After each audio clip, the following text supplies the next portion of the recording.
농담 한마디 잘못 던졌다가 분위기가 싸해진 경험 누구나 한 번쯤 있으시죠? 그 순간의 어색한 침묵, 나만 웃고 있는 창피함, 상대방의 미묘한 표정 변화는 생각만 해도 등골이 서늘해지는데요. 문제는 이게 단순히 민망한 에피소드로 끝나지 않는다는 겁니다. 하버드 대학 경영대학원 연구에 따르면 유머 시도가 실패한 사람은 그 자리에서 사회적 지위가 즉각적으로 하락하고 심지어 능력까지 의심받게 된다는 결과가 나왔거든요. 반면에 유머를 제대로 구사한 사람은 더 똑똑하고 자신감 있어 보이며 신뢰도와 호감도가 동시에 상승했다고 합니다.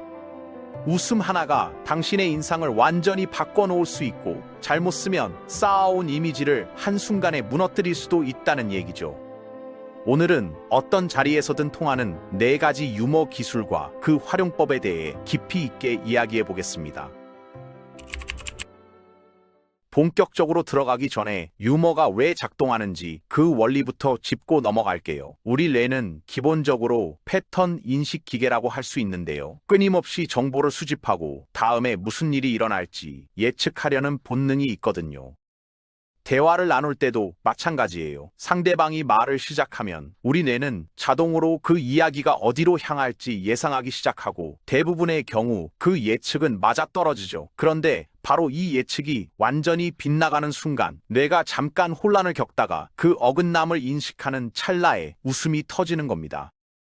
신경과학자들은 이걸 불일치 해소 이론이라고 부르는데요. 쉽게 말해서 예상과 현실의 간극이 클수록 웃음의 강도도 세진다는 원리예요. 이 원리를 알면 재미있는 사실 하나를 깨닫게 되는데요. 유머 감각이라는 건 타고나는 천재성이 아니라 학습 가능한 기술이라는 겁니다. 물론 어떤 사람들은 본능적으로 타이밍을 잘 잡고 말솜씨가 좋지만 그게 없다고 해서 평생 재미없는 사람으로 살아야 하는 건 아니에요. 유머의 구조를 이해하고 연습하면 누구나 대화에서 웃음을 이끌어낼 수 있거든요. 실제로 즉흥 코미디 수업을 8주간 들은 사람들은 사회적 자신감과 창의성이 유의미하게 상승했다는 연구 결과도 있고요. 유머는 근육처럼 쓸수록 강해지는 능력이라는 게 학계의 정설입니다. 그런데 여기서 정말 중요한 포인트가 있어요. 같은 농담이라도 누구에게 어떤 상황에서 던지느냐에 따라 반응이 완전히 달라진다는 사실인데요. 친한 친구들 사이에서 폭소를 터뜨리던 블랙 유머를 회사 회식 자리에서 똑같이 썼다가는 찬바람만 불 수 있거든요. 농구장에서 동료들과 주고받던 거친 장난이 첫 비즈니스 미팅에서 얼마나 부적절하게 느껴질지는 상상만 해도 아찔하죠. 유머는 맥락을 타는 예술이에요. 그래서 상황에 맞는 유머 스타일을 구분해서 사용할 줄 아는 게 진짜 고수와 아마추어를 가르는 기준이고, 지금부터 그 4가지 핵심 기술을 하나씩 깊이 있게 풀어드릴게요. 반전 유머라고 불리는 첫 번째 기술은 스탠드업 코미디언들이 가장 즐겨 사용하는 기법 중 하나인데요. 핵심은 이야기를 누구나 예상할 수 있는 방향으로 천천히 끌고 가다가 마지막 순간에 완전히 다른 결말을 터뜨리는 거예요.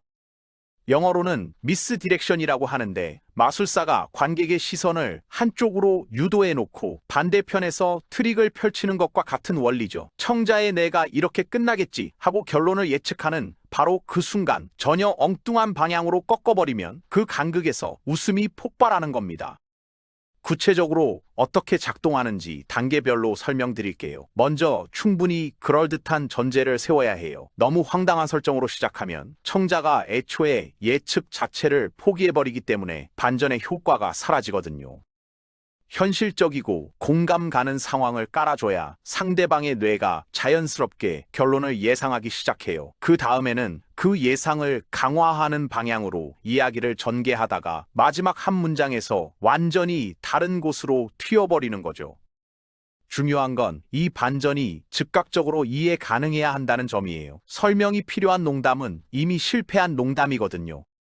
예를 들어볼게요. 요즘 미루는 버릇을 고치려고 자기 계발서를 샀는데요. 내년부터 읽기로 했습니다. 이 농담이 왜 웃기냐면 자기 계발서를 샀다는 말에 청자는 당연히 열심히 읽고 있겠구나 또는 도움이 됐겠다라는 결론을 예상하는데, 내년부터라는 말이 그 기대를 완전히 뒤집어 버리거든요. 미루는 습관을 고치겠다면서 정작 책 읽는 것도 미루고 있다는 아이러니가 웃음 포인트예요. 또 다른 예로는요. 저 요즘 건강관리 열심히 해요. 매일 아침 러닝머신 위에 옷 걸어두거든요. 운동 열심히 한다는 기대를 깔아놓고 실제로는 러닝머신을 옷걸이로 쓰고 있다는 반전이 터지는 거죠. 반전 유머를 효과적으로 쓰려면 두 가지를 반드시 기억해야 하는데요. 첫째는 도입부에서 절대 복선을 깔면 안 된다는 거예요. 뭔가 이상한 낌새를 미리 주면 청자가 경계하면서 예측을 열어두기 때문에 반전의 임팩트가 줄어들거든요. 둘째는 반전 타이밍을 최대한 뒤로 미뤄야 한다는 점이에요. 너무 일찍 터뜨리면 여운이 없고 마지막 단어에서 터져야 웃음이 크게 나와요. 이 기술은 처음 만난 사람과의 어색한 대화에서 분위기를 풀 때 특히 효과적이고요. 프레젠테이션 도입부에서 청중의 주의를 끌 때도 자주 사용됩니다. 두 번째 기술은 자기 비하 유머인데요. 영어로는 self-deprecating humor라고 하고 심리학에서는 자기 자신의 결점이나 실수를 가볍게 웃어넘기는 능력으로 정의해요. 이 유머가 강력한 이유는 인간의 근본적인 심리와 맞닿아 있기 때문인데요. 우리는 본능적으로 완벽해 보이는 사람보다 약점을 드러내는 사람에게 더 친근감을 느끼거든요. 심리학에서는 이걸 프레폴 효과라고 부르는데 능력 있는 사람이 작은 실수를 하면 오히려 호감도가 올라간다는 현상이에요. 자기 비하 유머는 바로 이 효과를 의도적으로 활용하는 기술입니다. 실생활에서 어떻게 쓰는지 예를 들어볼게요. 카페에서 커피를 마시다가 옷에 쏟았다고 쳐요. 대부분의 사람들은 민망해하면서 황급히 닦거나 아무 일도 없었던 척하는데요. 이 순간에 진짜 커피 마시는 것도 재능이 필요한가 봐요. 그냥 입으로 가져가기만 하면 되는 건데 어떻게 쏟은 거지라고 한마디 던지면 창피한 순간이 함께 웃는 순간으로 바뀌거든요. 또 다른 상황으로요. 문을 밀어야 하는데 당겨서 열리지 않아 뻘쭘해진 적 다들 있으시죠? 그때 어색한 게 올림픽 종목이면 전 금메달 확정이에요 라고 던지면 민망함이 웃음으로 전환돼요. 자기 비하 유머의 핵심은 가벼운 것만 건드린다는 거예요. 이미 본인이 받아들이고 편하게 생각하는 사소한 결점이나 실수만 소재로 삼아야 하는데요. 여기서 선을 넘으면 유머가 아니라 자기 연민이나 관심 끌기로 느껴지거든요. 절대 건드리면 안 되는 영역이 있어요.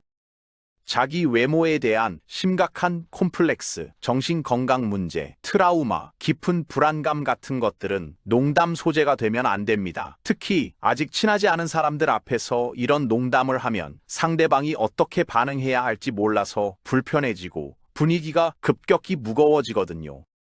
이 유머를 잘 쓰는 사람들의 공통점은 자신감이 바탕에 깔려 있다는 거예요. 진짜로 자기를 깎아내리는 게 아니라 나 이 정도 실수에는 흔들리지 않아라는 여유를 보여주는 거거든요.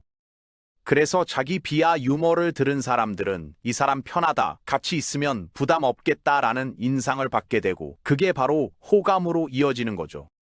면접이나 첫 미팅처럼 긴장되는 상황에서 작은 실수가 났을 때 이 기술을 쓰면 오히려 플러스 점수를 받을 수 있어요. 실수를 덮으려고 안다라는 모습보다 웃어넘기는 모습이 훨씬 성숙해 보이거든요. 세 번째 기술은 시의성 유머인데요. 영어로는 토피컬 휴머라고 하고 지금 현재 사람들이 공유하고 있는 화제를 소재로 삼는 방식이에요. 바이럴 영상, 미일, 최신 뉴스, 유행하는 드라마나 예능 프로그램처럼 많은 사람들이 이미 알고 있는 것을 건드리면 아, 그거 나도 봤는데 하는 공감대가 즉각적으로 형성되거든요. 이 유머의 가장 큰 장점은 공유된 경험에서 오는 연결감인데요. 같은 걸 보고 같은 걸 느꼈다는 사실 자체가 친밀감을 높여주는 효과가 있어요. 시의성 유머가 제대로 먹히려면 세 가지 조건이 충족되어야 하는데요. 첫째는 대다수가 아는 주제여야 한다는 거예요. 아무리 본인한테는 재밌어도 상대방이 모르는 소재면 그냥 혼자 웃는 꼴이 되거든요. 크리켓 경기에 대한 농담을 한국 사람들 앞에서 던지면 반응이 없는 것처럼요.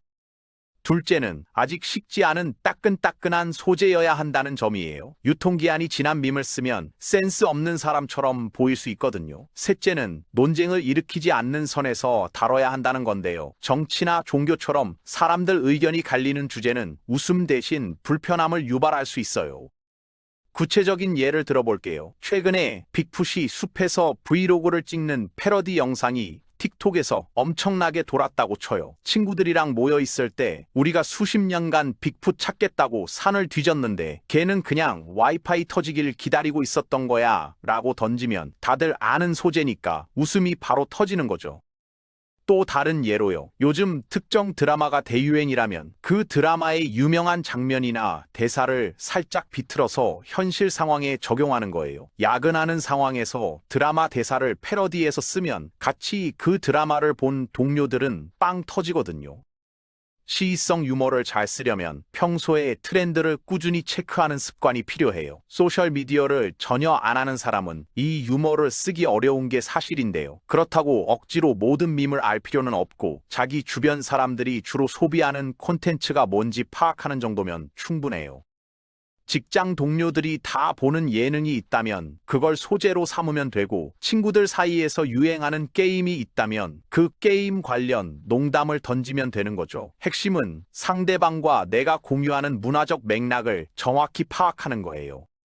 네 번째이자 마지막 기술은 친화적 유머인데요. 영어로는 어필리에이티브 휴머라고 하고 단순히 웃기는 게 목적이 아니라 상대방과 정서적 유대감을 형성하는 데 초점이 맞춰져 있어요.